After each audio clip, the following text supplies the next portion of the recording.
Price my whip, same price my watch. Got no jumper, but I ball a lot. Bitch, I'm young stony, I do what I want. Didn't know that was your girl when she gave me top.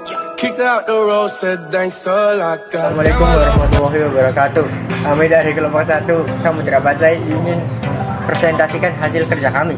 Sebelum itu, kami ingin perkenalkan diri. Perkenalkan, nama saya Galan Fernanda Winotama. Perkenalkan, nama saya Kusmadian Alwarisi.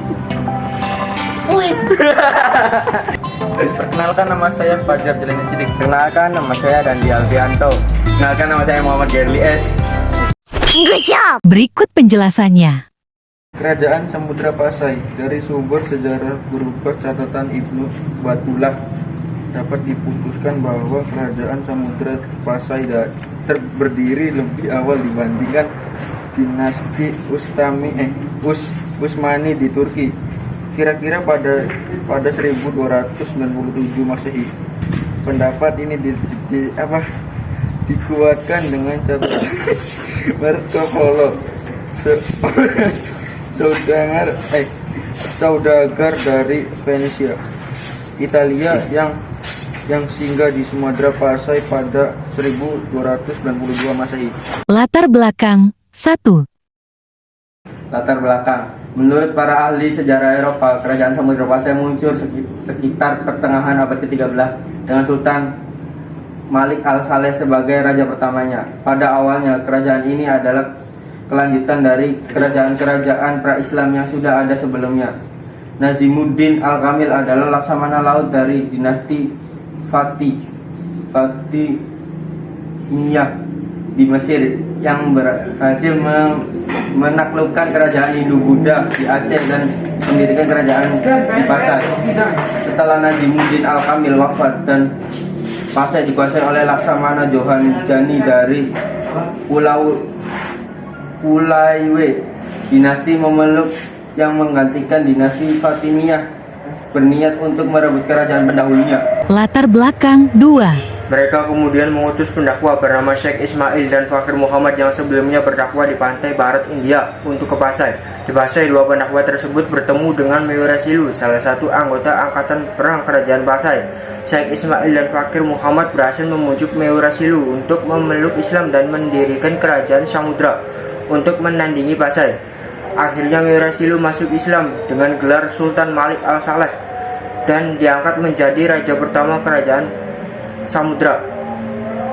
Kerajaan Samudra terletak di kiri dari Sungai Pasai menghadap ke arah Selat Malaka. Sultan Malik Al-Saleh kemudian menikah dengan putri Ganggang Sari, keturunan Sultan Aladin Muhammad Amin dari kerajaan Perlak. Sejak saat itulah dua kerajaan ini bergabung menjadi kerajaan Samudra Pasai. Kerajaan ini terletak di Aceh, tepatnya di Desa Beringin, Kecamatan Samudra, Daerah Istimewa Aceh. Raja-Raja Samudra Pasai.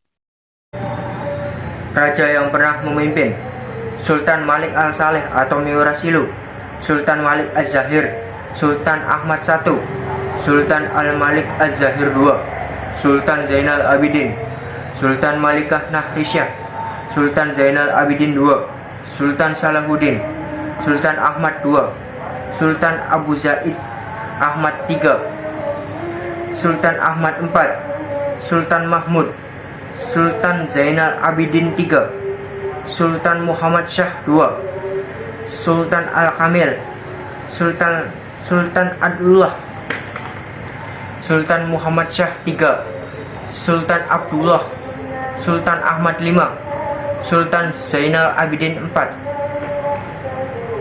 Sistem politik. 1.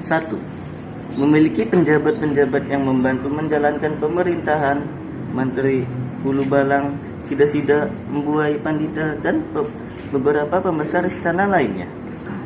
2. Terdapat pendikar atau penghulu yang merupakan kepala kampung. Pendikar ini mempunyai tugas untuk membantu mengumpulkan orang-orang untuk berperang. 3. Sudah memiliki Perdana Menteri, beberapa penjabat istana yang berhubungan dengan pelayaran, perdagangan, serta pertahanan laut. Pada masa pemerintahan Sultan Malik Al-Tahir I, Kesultanan Periak disatukan dengan Kerajaan Samudra Pasai. 5. Pada masa pemerintahan Sultan Malik Al-Tahir II, Samudra Pasai berkembang sebagai pusat penyebaran Islam dan memiliki armada laut yang kuat. Keruntuhan Kerajaan Samudra Pasai. Keruntuhan Kerajaan Samudra Pasai. Kerajaan Samudra Pasai berdiri dari abad ke-13 hingga ke-16 atau sekitar 3 abad hingga akhirnya runtuh akibat penyerangan yang dilakukan Portugis. Kerajaan Samudra Pasai di bawah pemerintahan Sultan Zain al-Abidin akhirnya ditaklukkan oleh Portugis pada 1521.